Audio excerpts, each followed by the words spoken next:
The signs look good, even if the placeholder placard is kind of wobbly and shaking around all over the place. Oh, yes, that's the one, all right. Yes, that one right there. Malcolm Tent, P.O. Box 173, Newton, North Carolina.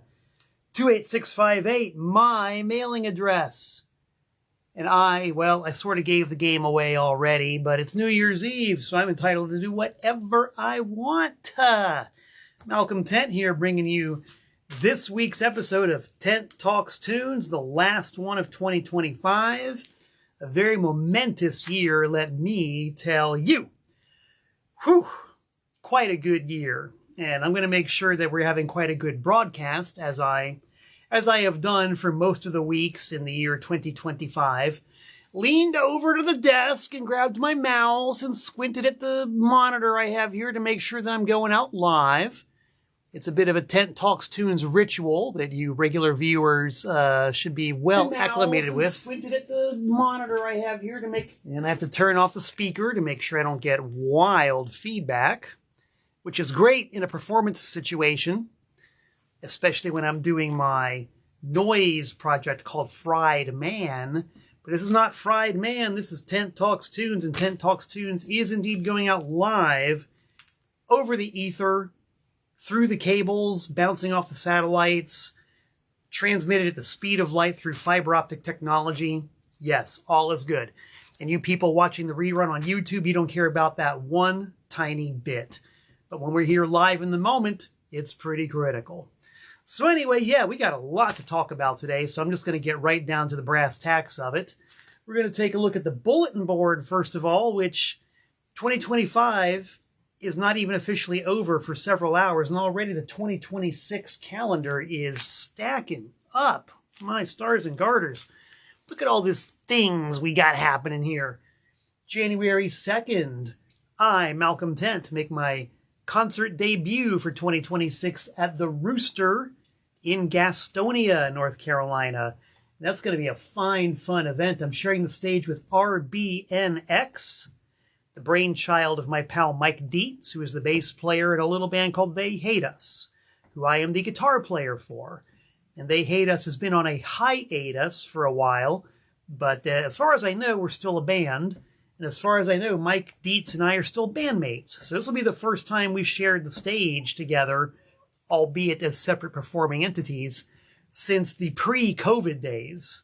I think the last gig that They Hate Us played was in early 2020, right before everything hit the fan.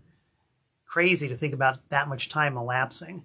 Anyway, me, solo acoustic, RBNX, the most excellent Van Huskins from Charlotte, North Carolina, and Negative Racks, who are on tour with RBNX. So you can probably be pretty sure that they're good too. January 2nd, the Rooster, all ages, stacked bill. Come on out and see me and them. Wesley Dixon is in the house. Hello, Wesley. My old pal John Murray is in the house. Hello, John. Good to see you. Good to know that you're out there watching Tent Talks Tunes. I don't know what it's like back at the old homestead of Connecticut, but it's actually cold out here in North Carolina. It's supposed to get down into the 20s tonight. That's why I moved to North Carolina? To experience 20-degree weather? One of the many reasons. Many reasons. Another reason is because Anti-Scene, that little old band that I'm in, does a lot of road work. And it's a lot easier to do the road work with Anti-Scene when I live in North Carolina rather than living in Connecticut, which means that I would have to drive 810 miles one way to do anything with Anti-Scene. Now that I'm here where I am, and they are in Charlotte, it's a simple matter for me to hop into the Tentmobile and cruise on down to Charlotte. And then we get into the band van. And in this case, we drive to Atlanta, GA, because, oh man, talk about a gala event. Abdullah the Butcher. Abdullah the Butcher, one of the greatest professional wrestlers who ever lived. A guy who I was scared to death of and hated with a burning, flaming passion when I was a wee lad, watching him on Championship Wrestling from Florida starting in about 1975. Abdullah was the worst of the worst, the baddest of the bad, the most evil, diabolical, horrible person you could imagine. And now here I am, about 50 years later, almost exactly 50 years later, in a band that has been asked to play his 85th birthday party. Never in my wildest hallucinations, prognostications, or most insane flights of fantasy would I have ever thought such a thing was possible. But it's happening. January 10th in Atlanta, although specifically Riverdale, Georgia. I believe it's a suburb of Atlanta. Hello, Ray Gelman, tuning in from Tucson, Arizona. Do you know where Riverdale, Georgia is? I don't, but we're going to find out. It is a 2-night event. The first night on the 9th is a wrestling sort of like meet and greet. There are going to be stacks of old school professional wrestlers in the house on January 9th. I've heard a lot of names mentioned. Brian Blair is the only one I can think of right off the top of my head. Although Ron Simmons is going to be there. Brian Blair, Ron Simmons, and a horde of others. And Abdullah doing a question and answer session, which to the best of my knowledge has either never happened in the States before or is only very rarely happened. So that's night 1. Night 2, it is Anti-Scene, the Enda Groove Band, and I got my specs on this time so I can read his name, Windsor Jones, a real mixed bag of entertainment, and we are going to be playing a set of all wrestling songs. Yes, one of the many things I wanted to talk about that happened in 2025 was Anti-Scene's second full-length LP release. Actually, I guess it was the only one for 2025. I'll stand corrected on that. Falls Count Anywhere, 14 songs about professional wrestling. Well, this was a 2025 highlight for yours truly, and we are doing an all-wrestling set for Abdullah the Butcher's birthday on January 10th. Am I going to be there? You better believe it. Woo-wee! And then, oh boy, here the technology fails us. It's not only digital technology that fails us, but sometimes analog technology fails us as well. This little blue glob of poster tack is not doing its job very well. So here I am live on camera with the whole world watching. Millions and millions and millions of viewers watching me tack up the flyer for the Gastonia record show that I'm doing. Yes, back in Gastonia, this time on January 17th at Needless Toys and Collectibles. It's going to be a room full of record dealers, and I'm going to be one of them. My second ever record show in North Carolina as a dealer. Very excited about it. Free admission, 10 to 4 p.m., and I am absolutely going to have lots and lots of great swag. Records, tapes, CDs, Anti-Scene merch, TPOS swag, new and used. When I come to a record show, I come loaded for bear. So really, you want to be there in Gastonia on January 17th, because I'll be on the other side of the table, ready to do business.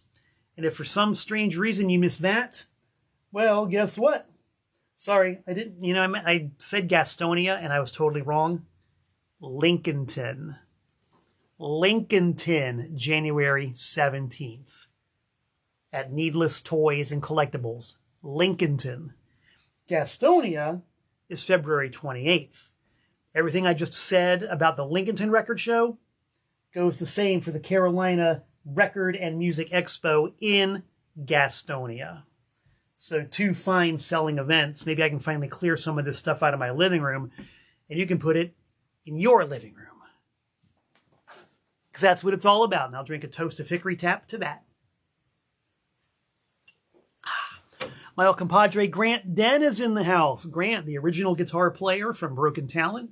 Good to see you, pal. Happy New Year to you as well. We have been on the same planet in each other's same orbit, more or less, for a lot of years. So it's always good to see you here and still kicking and still sticking. Oh, yes. Let's see, I got some messages coming through here. I got to minimize them. There might be a few rare, odd people who don't know I'm on live doing Tent Talks Tunes. James Burns is in the house. Not Hugo, the man of a million faces, but James Burns, James has a really, really great site here on Facebook dedicated to the ROIO, the Recordings of Indeterminate Origin. Rare, live, and unreleased recordings. So if you're into that kind of thing, which I definitely am, you want to check out James's page because it's an awesome page. Just chock full of stuff. I've been known to go there and listen to a couple of things myself. Woo! Let's check out the mailbox, shall we? You already saw this first package, which came from Alan Versapellis, who is typically the first guy in the house. I haven't seen him tuning in tonight. Alan, are you out there? I'm about to open your package, dude. As we've mentioned before, my mailing address is P.O. Box 173, Newton, North Carolina, 28658. And a full mailbox on New Year's Day does help to be the harbinger of a happy new year. So let's see what Alan sent me. We love opening packages here on Tent Talks Tunes. It's the mutual thrill of discovery. Now, Alan, as we know, when he logs on to Tent Talks Tunes, is actually a very polite, well-spoken, mild-mannered fellow. But when he does his releases, such as Jello Swayze, and this one, the title alone, man, Replace All Churches with Record Stores, Volume 2. Ah, yes. Yes, indeed. I was going to say he is a very well-spoken, polite guy on the internet, but when he's Jello Swayze or doing his solo stuff, all hell breaks loose. And I have a feeling that's going to happen with this CD right here. I've heard a bunch of his stuff, and I like it a lot. Song titles such as VD is for Everybody. Yep. Why Do You Smell So Bad? No More Love Songs. I'm all about that for sure. Mondo Cane. And just as many more. Alan, thank you very much. You know this is going to be in my car CD player, blasting loud enough to really annoy the people on the highway next to me as I drive along wherever I'm driving. Wah! Mazel tov. All right, we got some more stuff that's come in here. Let's take a look. This is a, let's see, this is a thing. This is something that's really, really interesting. This is from my old pal. Oh, this should be very good. From Ian Mark Perry in Cambridge, England. Ian has a record label called Real Records. And he's released a couple of things of mine. He's based in England, as I think I mentioned before. He takes care of all of my merchandising needs when I'm in the UK. I've toured there a couple of times. Ian is a great host. He runs a fine label. I recommend checking it out on Bandcamp and other internet locations near you. And it's a little-known fact, but I had an aborted tour of the UK that was supposed to take place back in November. And for many, many, many varied and sundry reasons, it didn't happen. But Ian, he went ahead and made the tour merch anyway. And it's a handwritten note from him saying, sorry we didn't get to gig together, but I guess this is the next best thing. And you know, it's going to have to be the split 5-inch record between MC Eyepod and Malcolm Tent, and MC Eyepod being his performing pseudonym. And yes, I wrote a song about him called MC Eyepod is God. And MC Eyepod covered a song of mine called I Can't Control Myself. Sorry, I Can't Help Myself. So I do a song about MC Eyepod. MC Eyepod does a song by me. Limited edition of 5 copies, and he gave me number 1. And this is, if you know my label, you'll know this is a tribute to one of the record sleeves. The Tiny Tim Isidore Fertel sleeve. MC Eyepod did a great rip-off of it.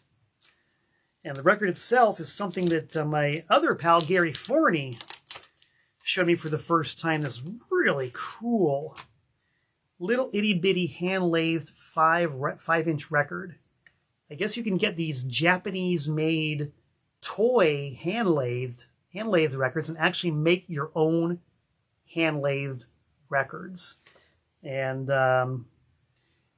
MC Eyepod in Cambridge, England has the exact same one that Gary Forney has in Iowa. And from what I'm told, they both have the same problem finding blank discs. You would think that if they manufacture the player and the recorder, they'd make blank discs. So I guess the limited editions have to be super limited. So thank you, Ian Mark Perry. I love it. I will be listening to it ASAP.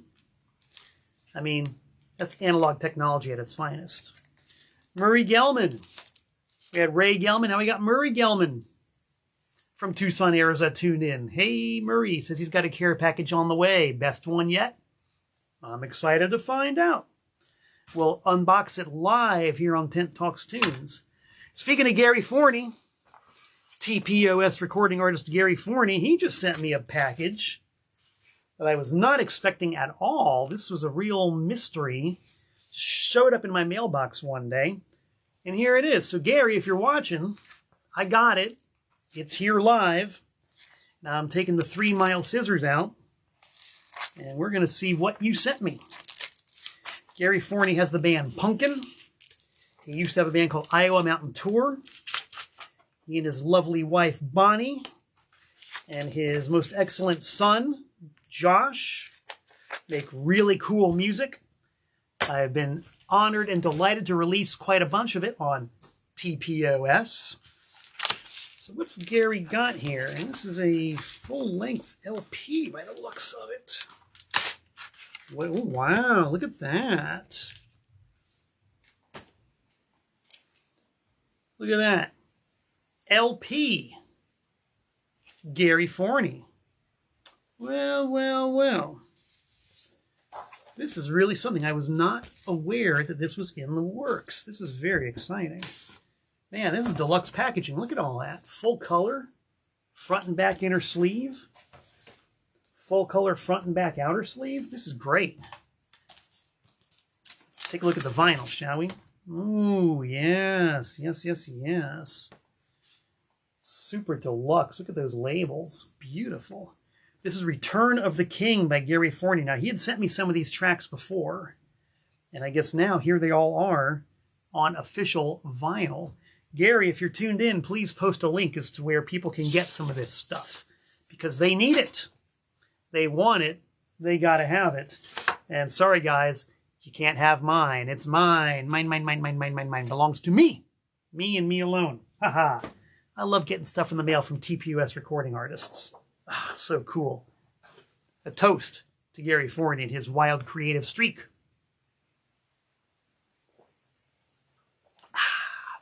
We got another package from another buddy of mine, Todd from Chicago, Illinois. Todd, I used to deal with Todd a long time ago. He used to work for a record distributor called Choke. And Choke were purveyors of some really excellent music. And when I had my brick and mortar record store, I had to order stuff from Choke all the time. I no longer have brick and mortar. Todd no longer has Choke, but we're still in touch. And Todd sent me a very weird, mysterious, enigmatic package, which I had to open. But we're going to watch and look at the contents of this package right here, right now, live on Tent Talks Tunes. I'm pretending I've seen this for the first time ever. I'm actually really looking at it hardcore for the first time here now. What did Todd send me? He sent me a chalk writer, brand new sealed chalk writer. I guess I'm going to go around Newton vandalizing things with this later tonight. Why not? It's New Year's Eve. A board light. Look at this. On air, baby. Tells it like it is, and it's authentic Japanese. Oh, yes. Very few Arabic. Very few Arabic letters, if Arabic is even the right term. Arabic numbers. Here's a couple. Western style alphabet. Very little on this. Except it says on air. All right, cool. Got to find a way to make this part of my set. Todd knows Grand Funk Railroad, the be-all and the end-all as far as rock and roll goes. You can have the Stooges, you can have Blue Cheer, you can have the MC5. They're all great. I'll take Grand Funk any time of day. Oh, and here's a little clipping. Tiny Tim and his newly minted wife, Miss Vicky. And check this out. A Tiny Tim vinyl 45 RPM single of Bring Back Those Rockabye Days. This was Tiny Tim's follow-up to Tiptoe Through the Tulips. It was not a hit. As with so many of his records, it should have been. Ray Gelman, English teacher, the baddest English teacher on the planet, says it is the Latinate alphabet. Thank you. I said Greco-Roman. I was at least in the same geographic universe, you know. Latinate alphabet. Plenty of Latinate alphabetical characters on this Tiny Tim record, on both sides of the label. Should have been a hit. It wasn't. Great song no matter what. And here we have a piece of Todd's art. This is a very cryptic and mysterious and somewhat enigmatic, if not downright bizarre, artistic statement. I don't know what he's trying to say, but that is the very essence of art. Creating mass confusion, consternation, and maybe downright anger. But there it is. I'll have to find a small frame for this and hang it on my trophy room. Oh, speaking of consternation and anger, we had a G.G. Allin flyer. Oh, yes. From Chicago. Woo-wee. Ah, now here's one for all you late 80s, early 90s kids. Look at this. What a bill. Squirrel Bait, Volcano Suns, and G.G. Allin on one bill. Is that a wild night out or what? Dang, I just wonder who went on first. There we have another G.G. Allin flyer. I don't think I can show this one in polite internet company, so I won't. Another G.G. Allin flyer. Man, Todd. Another G.G. Allin Chicago flyer. Todd knows exactly how to push my buttons. Oh, yes. That was great. Thank you, Todd. In case you're wondering, Todd, I got something to send to you. In return, yes, Todd sent me some great stuff. I'm going to send him this fantastic Firefall Carnival Glass mirror in return. You think that's fair trade? Hey, look, you guys can see my computer and printing setup. But yes, a Firefall Carnival mirror, along with some other swag.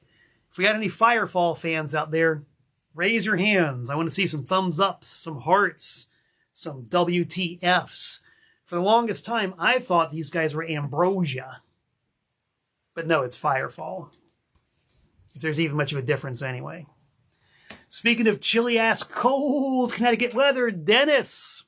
Dennis Chiklinski is in the house. Hello, Dennis. Welcome aboard and Happy New Year to you as well. Dennis is one of the original customers at Trash American Style Brick and Mortar. When we opened up in Brookfield, Connecticut by the Four Corners, he was one of the very first people in the door. And Dennis is still at it, and we're still at it. So salute, Dennis. All right, that's the bulletin board. That was the mailbox. Let's talk 2025. 2025, oh, wait a minute. What is this thing doing? Once again, the technology is completely stupid, but I'm going to make it smart. I'm going to smarten it up. 2025 was a momentous year. And usually when I go through I have my annual calendar, you see it's an actual print calendar, just sits on my desk all year long and it runs my life. And generally, once I'm done with it, at the end of the year, I just kind of file it away in the memory chest, the hope chest, and forget all about it. But 2025 was so momentous, I figured it'd be fun to break out the calendar and sort of go through some of the things that happened to yours truly, and by extension, maybe some of you guys, in the year 2025. So what I see, first of all, the first very important date of January 2025 was January 29th. That's the day that I closed on my new house. Yes, that was the day that my move from Connecticut was officially finished. Because I got out of Connecticut, I vacated the temporary digs I was in Huntersville, North Carolina, and put the money down and was given the front door key to my beautiful new home here in Newton. And I have been here now just that short of a year. And what can I say? I love it. I love my home. I love Newton. I love being near Hickory, which is the home of Pissy Chrissy, who has just tuned in and reminded us of the 10% rule. I love being close to my boys Anti-Scene. I love the fact that, yes, it's 20 degrees outside tonight, but 5 days ago I was taking my daily run in a sleeveless shirt and a pair of shorts, soaking in every photon of sunlight that I possibly could. Yes, I liked Connecticut. I liked Connecticut a lot. Connecticut was very good to me, but I got no problems with North Carolina whatsoever. And that furniture industry tainted hickory tap water.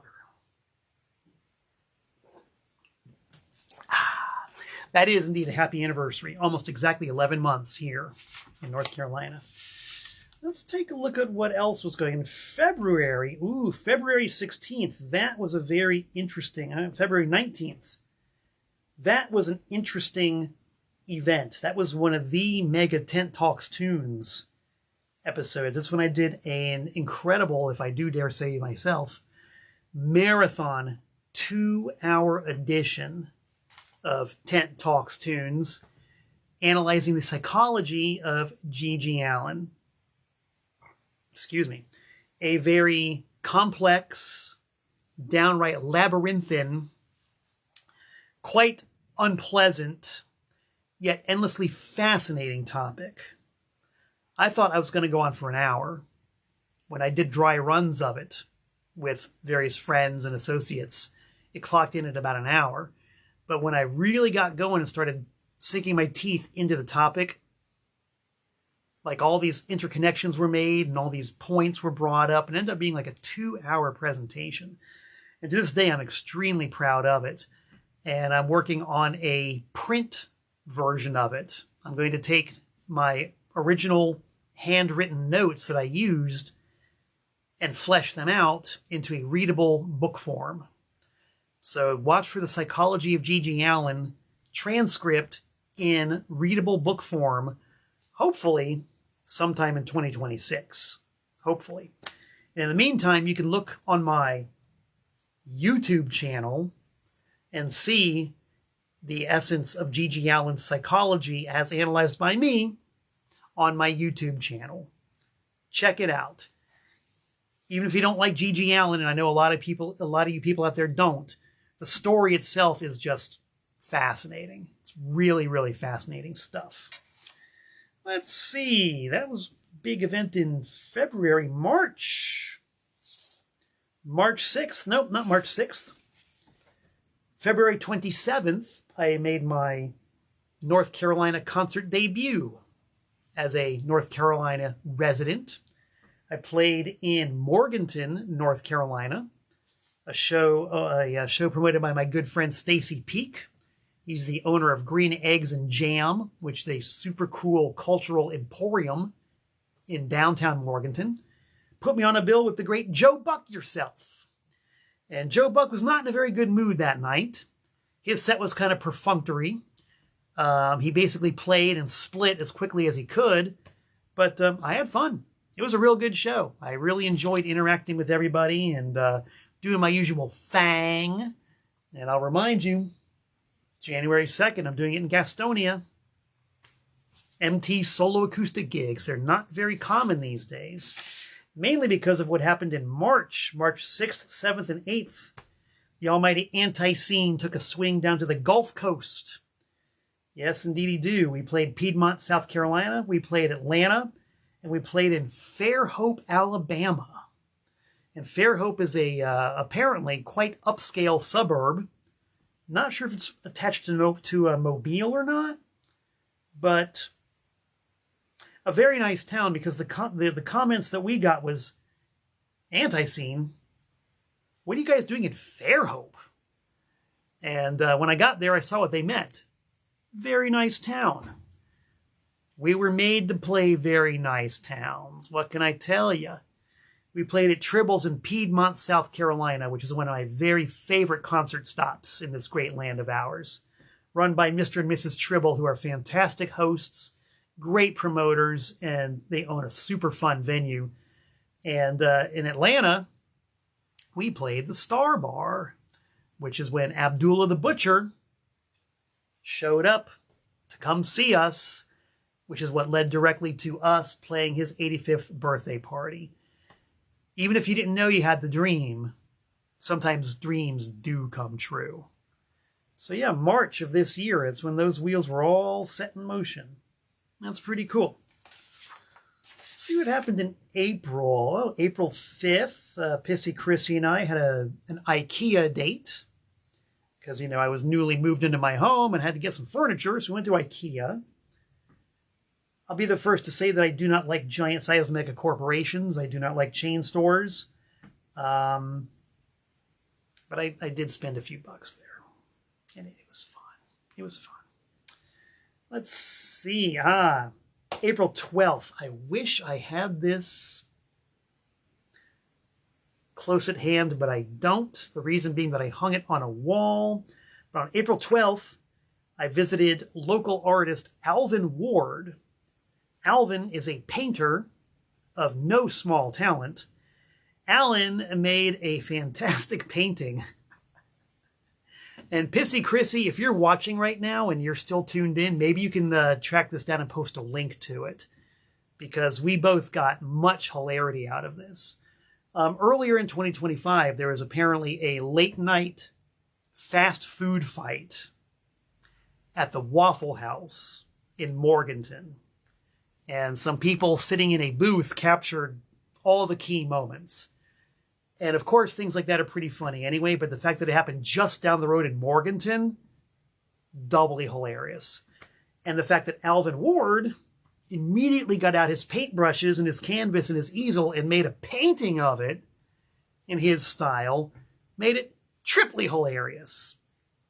So even if, oh my God, even if we don't have a link for it right now, I'm sure if you look up Waffle House, Morganton, fight, you'll find it. It's probably got 1 billion views by now, justifiably so. And a painting of it hangs in my living room right now, and I am so happy with it. And I picked it up from Alvin in person on April 12th in Newton. Yeah, we had some shows for Anti-Scene in April. 17th, 18th, and 19th we played. We were going to play Youngstown, Ohio, but that got scrubbed.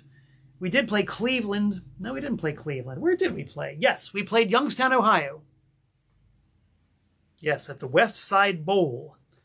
Another absolutely classy, classic venue. A full-fledged bowling alley that hosts live music. Live music of a very tasteful nature, such as Anti-Scene. And they got a record store there. I was able to get a good veggie burger. It's one of those venues that you don't ever have to set foot out of when you play there. You can bowl, you can buy records, you can eat, you play the show. Talk about convenience. Oh my God. Nathan Trusty's in the house. Hello, Nathan, and Happy New Year to you as well. Good to have you on board, Mang. What do you know? I was just talking about Anti-Scene. Woo! And this Philadelphia show was not Philly, but actually in New Jersey, a private show hosted by our very, very good friend Amy Nicoletto. She ran a very classy event that we were the live entertainment for. And that was good. That was real good. Basically, every Anti-Scene show is a good one, but some of them are good. And that one was good. Oh yeah, if you were there, you know. A toast to that. That was March. April. Oh boy, April. April involved a little bit of road tripping. Oh yes. Nope, sorry, that was April. Now we're getting into May. May 2nd, took a little trip down to Washington, D.C. We went to D.C. to see Devo. Devo, live in concert at a place called the Anthem. It was Pissy Chrissy and myself. We hopped on a big old jet plane and got ourselves to D.C. We rode around on the metro, had a nice Airbnb, and went to go see Devo. And it was her first ever Devo performance. We got there super duper early, got to hang out in front with all the other devotees, got to meet our friends Doug and Jim, and Michael Pilmer was there. It was kind of like hanging out in the parking lot at a Grateful Dead show. You know what I mean? Fewer tie-dyes, but more energy domes. And they opened the doors, and we, of course, ran right in. Got front row center. Parked our chins on the stage. And we watched Devo, and it was great. It was great. I'll be the first to say, you all know, if you didn't know by now, I'm going to tell you that I consider myself to be the world's largest sane Devo fan. But I'd given up seeing them sometime around 2008. And, you know, I'd seen them so many times, and they fell into this habit of playing the same old set every single time. Mark was not into it. It always seemed like he was playing these shows, you know, against his will, under duress. Like he'd much rather be anywhere else than playing another show with Devo. You can see him rolling his eyes and looking at the watch, just waiting to go home and do something he'd rather do. So I like swore off Devo for a long time. But lo and behold, they got the fire back. They got the fire of love of performing back. And the informed opinion that I've heard from Devo insiders was that Mark, who you may know, contracted a very bad case of COVID back in those days. He got over it, he recovered, and all of a sudden wanted to go out and tour again. Like, wanted to go out and tour. And you can tell, because his performances were far, far better than anything I had seen for years and years previous. And his being on fire made the rest of the band a little more on fire than they had been. So it was a great show. And it was also something that gave me a lot of hope, because these guys were on their mid-70s, and they're running around all over the stage and jumping up in the air and doing the choreography and belting it out. And like, they're in really good shape for a bunch of elderly dudes. So here I am at 61. That gives me, I think, at least 13 more years to perform at that energy level. And they're still at it, and they're touring next year, so add another year or two onto that. Something to aim for. So a really great concert experience and well worth doing. Thanks, Chrissy, for making me do it. What else happened in May? Oh, May, the Danbury Record Show. Always good fun. I love to drive up to Danbury, Connecticut, hit all the record stores on the way up, hang around the old homestead for a couple days, visit the record stores, visit friends, do the record show, repeat the same process on the way back. It's the best excuse I could think of for getting out of the house and hitting the road and seeing the world a little bit. And we are doing Danbury again in May, but I'll tell you about that a little bit later. What else happened in May? And did all that. Oh, Chrissy and I took a trip to New York City. That was a lot of fun. Chrissy's daughter had never been to New York City and wanted to go to New York City, so we took a, dare I say, family trip to New York City. Stayed at an Airbnb in Brooklyn and just went local and saw the fun things there are to do in New York City. Our host was Bobby Bunny, my old compatriot in Ultra Bunny, and a guy who's lived in Brooklyn since long before Brooklyn was Brooklyn, if you know what I mean. This guy knows a lot about New York City. So we went to Coney Island with him, and then we went to Chinatown on our own, and Chinatown, just fantastic. You know, there are parts of Chinatown where you don't see any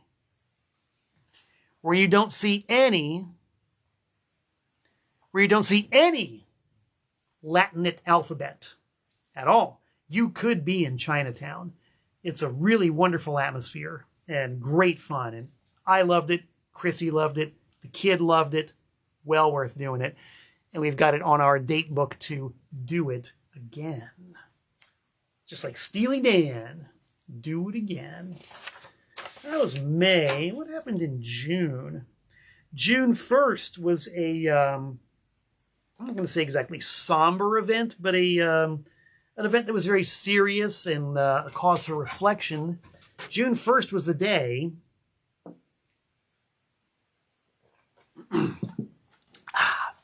that Jeff Clayton, the big boss man of Anti-Scene, decided to scatter the ashes of the Young brothers, Jeff Young and Joe Young. Joe Young, as you probably know, or if you didn't, you now know, was founding member and longtime guitar player for Anti-Scene. He's the guy who invented the giant electric razor sound that guitarists who have been in the band since then have tried very hard to, if not exactly copy, then pay tribute and respect to, because it is the signature sound of Anti-Scene. Or I should say a signature component. You know, you've got the electric razor guitar, you got the funky groove drumming, and you've got the sludgy, distorted, swooping bass lines. And of course, Jeff's vocals and Jeff's stage presence. Joe Young really took the Johnny Ramone style and refined it and simplified it even further. And that's what the Anti-Scene guitar sound is. And Joe shuffled off this mortar coil, I forget the exact year, I think it was 2015, and was cremated. And his brother Jeff Barbecue Young, who was the guy who taught Joe how to play guitar in the first place, he died about a year or two after that, and he was also cremated. And so Jeff Clayton was in possession of their ashes ever since then. And the question and the dilemma was what to do with the ashes. There were so many ideas, kicked around. For a long time, there was going to be a plot, a grave site with a headstone so the fans could come and pay their respects. But that was an extremely expensive proposition, a lot of moving parts. And what Jeff finally decided to do was, you know what? Make like the greatest rock and roll band in the world, besides Anti-Scene, and keep it simple, stupid. So he chose a really beautiful outlook, or I should say overlook, on the Blue Ridge Parkway, I believe. I think it was the Blue Ridge. And I believe it was called Thunder Ridge Overlook. I'm probably getting all of this wrong, but I think I have enough approximate details to where you could look it up if you wanted to. A really beautiful overlook where you could see the entire valley over like Lenoir and Boone, where the Young brothers grew up. And that was where we scattered their ashes. And it was a very cold, windy day, but it was beautiful and clear. The view was just fantastic. You could see all the way to the horizon. You could see everything in the valley. It was just a really gorgeous day. And it's like, if you have to lay somebody to rest by scattering their ashes, that was definitely the right time and the right place to do it. And it was just a few of us. It was just myself and Jeff Clayton and Jeff Williams and Mondo Braswell. I think Steve Wenzel was there. Just a very small gathering of band members and firm members. And it was cool. Mrs. Clayton was there. It was cool, if not downright cold. We just sort of hang out a little bit, shot the breeze, chitted, chatted, shared some memories. It was a very, very nice afternoon, and I'm glad we did it. It was Jeff Clayton's idea. I'm very happy that he invited me and everybody else along to do it, because it was a really good thing to do. Very cool. And if you can find the proper name of that overlook, you can go there and pay your tribute. You can pay your respects. It's a public overlook with a parking area. And as mentioned before, just a fantastic view. It's a really good spot to commune with the Young brothers and the spirits thereof. So very, very cool thing. That happened in 2025. What else happened in June of 2025? Not a whole lot. July, pretty slow, except July 27th, that was a fun gig. I went to a show as a civilian in the company of Pissy Chrissy.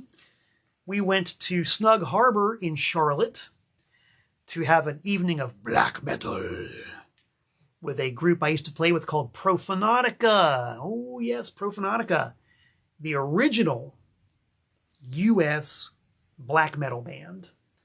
And I was absolutely chuffed to have worked with them on a few occasions. I did 2 full tours of duty with them on the road, helped to co-write a couple of 7-inch singles, contributed to the arrangements of a full-length album, and got to hop in the bus with them and go all the way around the U.S. once and way up and down the East Coast from Florida to Canada on a second occasion. And it was so much fun. I enjoyed it. Like, even with the air conditioner breaking down in the middle of the summer in the desert, even with the ridiculous frigid cold in Montreal in the winter, it was still so much fun. I really enjoyed it. And so Profanatica were playing in Charlotte with their new lineup, and of course we had to go see them. You know, just to see Paul Ledney, the guy who is Profanatica essentially, and the new lineup. There was also a really awesome North Carolina metal band called All Hell on the bill. They were great. And it was fun. You know, it was kind of weird watching the new lineup doing the shtick that I was so used to for such a long time. But they were great. They did a really good job. We hung out with Paul Ledney a little bit. It was fun. It was a fun night out at a rock and roll or black metal concert.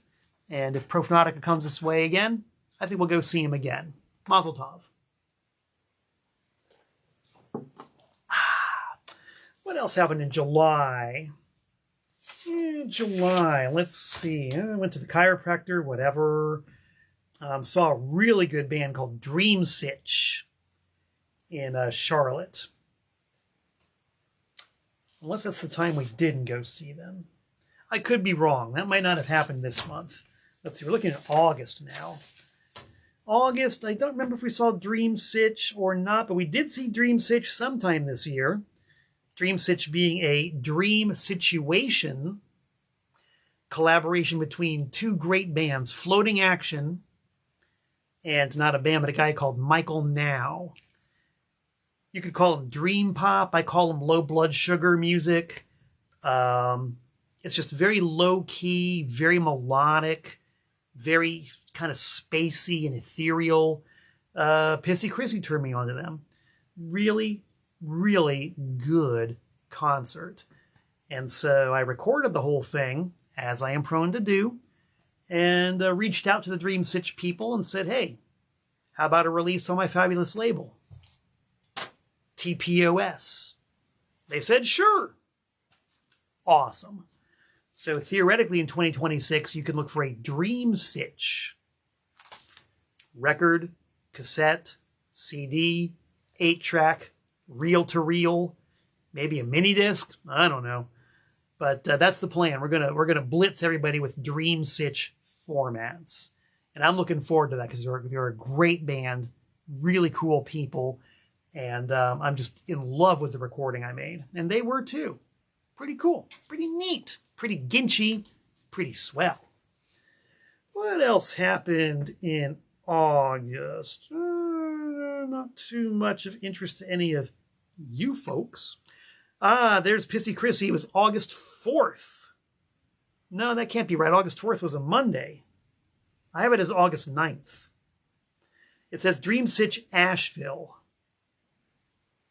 Oh, yes, it was the 9th. It wasn't in Nashville because that's the day that Anti-Scene played the record release party for another great 2025 event, the Time Machine. Oh, man.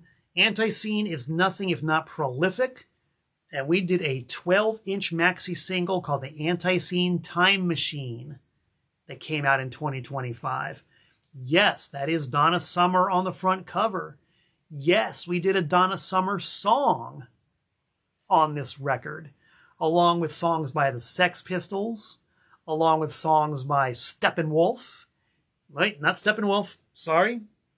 Frank Zappa, and a song by Sonny and Cher. Yes, it was our tribute to the 60s and 70s, and it's set up to be like a 70s oldies radio program. So we did the record release party at Repo Record in Charlotte that afternoon. Hello, Jimmy, if you're watching. Repo Record, probably the longest running record store in all of Charlotte.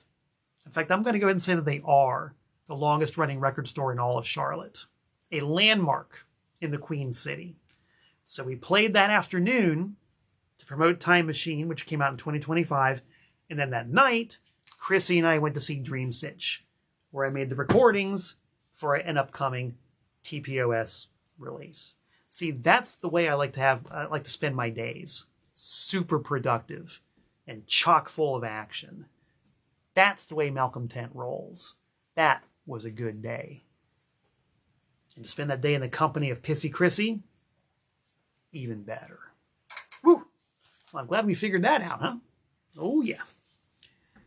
Let's see. That was August 9th. What a momentous day. Well, let's see. Went to the dentist on the 29th. Big deal. Attended the Asheville Record Show September 7th as a civilian. Now, September 19th and 20th. Ooh, that was a big one. That was a big, big event on the calendar. That was Rule Breakers Ball. Can I get an amen from anybody who might have been there or wish they were there? The Rule Breakers Ball. 2 nights in Spartanburg, South Carolina. Anti-scene, to use the modern day parlance, curated the event. We invited 10 of our favorite like-minded bands. We couldn't get them all due to either scheduling conflicts or just lack of time. You know, to get every band that we are personally fans and friends of would have taken a week of multiple act nights. We had to narrow it down to just 10. So we had, see if I can remember, can I quote them all from memory? Obviously Us, we're one. Rancid Vat, Knowledge is for Fools, Wrath of Typhon, Sweet Georgia Brown, Taped Fist, Self-Made Monsters. Now the memory gets kind of hazy. I got 7 out of 10, though. That's pretty good. Anybody who was there can help me out. Pissy Chrissy, you were there. Who am I missing? Knowledge is for Fools, Self-Made Monsters, Anti-Scene, Sweet Georgia Brown, Rancid Vat, Taped Fist, Wrath of Typhon. Josephus in the George Jonestown Massacre. Thank you, Chrissy. We got 2 more. But you got 80% of the idea. It really was a knockdown, drag-out rock and roll rumble in the streets, as Jeff Clayton would say. Every band was a killer. The crowd was awesome, rabid. Everybody had a great time. The Ground Zero in Spartanburg is our home away from home. It was great. People came from all over the country and Canada, and a lot of people stayed over in Spartanburg. So it was kind of like having a convention, really. Like an anti-scene hosted Rule Breakers convention. And George South, Mr. Number One, all classic North Carolina professional wrestler, did a guest spot with us. A lot of fun. And guess what? Guess what? Oh, Chrissy just reminded me that Future Hate also played from Mobile, Alabama. They ripped it up. Future Hate. Anyway, guess what? All right, I'll tell you. I recorded the whole thing. And there's going to be a Rule Breakers Ball release. Yes, a Rule Breakers Ball release. CD on Long-Haired Weirdo Records. And I would imagine cassette on TPOS. We haven't talked about the fine details yet, but I think that's how it's gonna shake out. And Wesley Dixon supplied the missing piece, Before I Hang, all the way from Hattiesburg, Mississippi. There you go. The 10 bands who played, every one of them kicked the can around the block several times. What a great night. Very happy to have documented that. And I've spoken to all the bands. They've all agreed. Everybody's on board for it. Everybody's chuffed about it. I think it's going to be a pretty damn good release. So watch for that. Theoretically in 2026, Rule Breakers Ball documentary, CD, and I'm going to assume cassette. Yabba dabba do. That was September. Let's see, what else happened in September? Oh, September 20th, the night of Rule Breakers Ball, Chrissy's battery died. That was interesting. Went square dancing on September 30th. That was a lot of fun. Real life, honest to gosh, traditional square dancing. I enjoyed that a lot. You got to do that again. Good fun, good workout. October. What happened in October? Went to the fair. Love going to the county fair. Fair's fun. Rides, vertigo, nausea, motion sickness. Love it. That's why I don't go on the rides. I just sit and watch. Oh, October 10th and 11th, more dreams come true. The devotional Devo fan gathering took place in Cleveland, Ohio. And that was one where I got to, once again, make dreams come true. I put together a band. Yes, I put together a band. A band called Quintophrenia. What the H is quintophrenia? Well, you've heard of schizophrenia. You've heard of quadrophenia. Quintophrenia. A tribute to the 5 bands that were, how do I phrase that? 5 bands for whom David Kendrick played the drums. David Kendrick of Devo, Sparks, Bates Motel, Gleaming Spires, and Empire of Fun. Devo and Sparks alone should impress anybody with half an ear. Gleaming Spires, Empire of Fun, and Bates Motel, not as well known, but all top shelf new wave and post-new wave bands. So yeah, it was myself, Jeff Hardy of CD Truth, Poopy Necropond of Sockeye, Carolyn Vaughn, who has worked with Poopy Necropond an awful lot, and David Kendrick. And we did a couple of songs from each of those 5 bands. And let me tell you, getting to share the stage and work with people who you respect immensely is, to use the phrase again, another dream come true. Never mind the fanboy aspect of it. Never mind driving David around to the hotel and the airport and the restaurant and just talking shop about being in Devo and being in Sparks and all the people he's played with over the years out in California. I mean, everybody from Geza X to Josie Cotton to Visiting Kids. I mean, this dude's played with everybody and has some stories about everybody. And he's just a guy, just a regular dude. And I loved it. And wouldn't you know it, there is a David Kendrick's Quintophrenia album in the works, even as we speak. Oh, yes. Another thing to look forward to for 2026. Last check, all of the tracks were recorded except for the keyboard tracks. And I think there's some backing vocals that have to be recorded. Otherwise, it's basically in the can. I've already heard some rough mixes, and they sound great. So 2026, guys, keep your eyes open and your binoculars out for that. Here's a comment from Grant Den. Says, okay, I love you, pal, but Yoko Ono and square dancing. What can I say? I am what I am, and I'm satisfied. What else happened in October? Oh, look at that. After Devotional, we got to go see Devo again, this time in Charlotte. Oh, yes. That was an experience and a half. Once again, front row center. Did the whole backstage package thing and did the meeting and the greeting and got tons of autographs and pictures and yada, yada, yada. Fanboy and fangirl heaven. It was a 12-year-old's first ever concert. We got to take Eden to see her first ever concert, front row center. It was Devo. That alone made it worthwhile. That was super cool.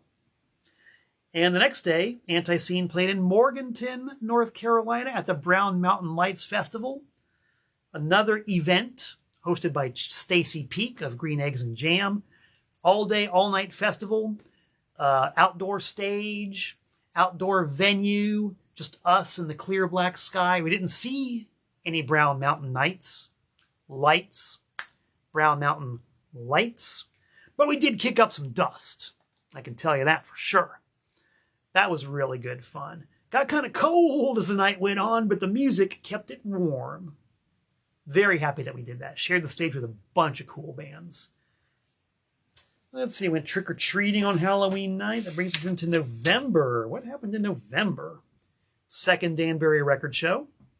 Once again, I drove up, drove back, hit the record stores, did my thing.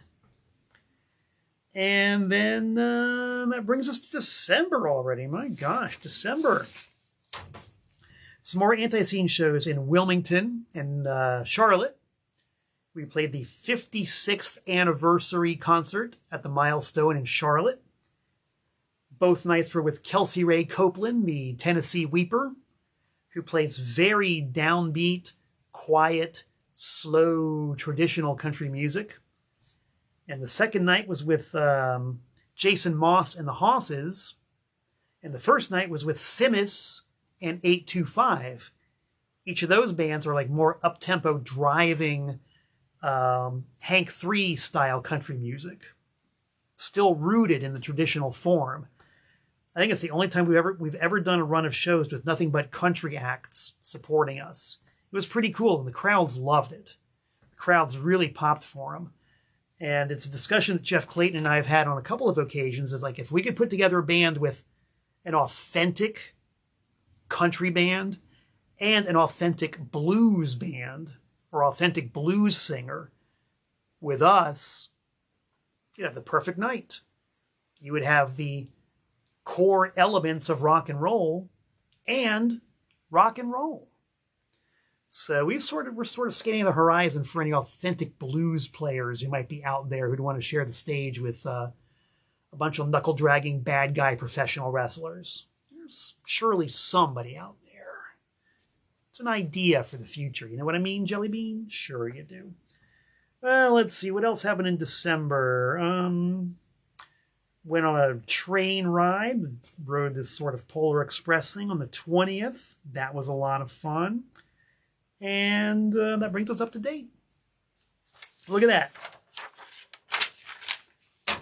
Tent Talks Tunes is supposedly an hour long. It took me an hour and 3 minutes to give you the complete 2025 wrap-up. I could see by all the thumbs and the hearts and the reactions and the smiley faces that you guys were enjoying at least some of what I said. Thank you for that. I appreciate it. It's always fun to come on here live on Facebook, Wednesdays at 7 p.m., to share what I got with you. It's fun to hang out, fun to chit-chat. I'll be paying more attention to the comments after I log off and have the time to actually devote to the comments. I see one that just came in, Chrissy. Oh, we went to go see Eyehategod. Of course, how could I have forgotten? We went to go see Eyehategod at Snug Harbor in Charlotte. That was December. The first Anti-Scene tour I ever went with was with Eyehategod and the Obsessed. Got to be pals with the guys in Eyehategod. Love those dudes. Love the sound they put out. Chrissy took a nice nap while they played. It was a great night. Really fun to see them and catch up with them. So, yes, Eyehategod. Thank you for reminding me of that, Pissy Chrissy. And yeah, that's it. I'm done. 2025, for all intents and purposes, is done.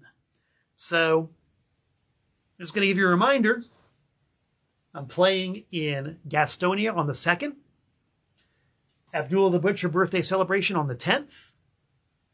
Lincolnton Record Show on the 17th of January. And then February 28th, Gastonia Record Show. I will be there for all of it. Nathan Trusty says, thanks It says, best to you and Pissy Chrissy for 2026. Thank you, Nathan Trusty. Thank you, Wesley Dixon. Thank you, everybody, for tuning in. I really appreciate it. I'm going to probably stay awake for the rest of the night. No guarantee, but I just might. Whatever you guys decide to do, hope you have a good time. Stay safe, stay warm, be well, be happy. And I really look forward to seeing every single one of you in 2026 out there in the real world and also on Tent Talks Tunes. Until we meet again, this is Malcolm Tent saying so long from the Tar Heel State.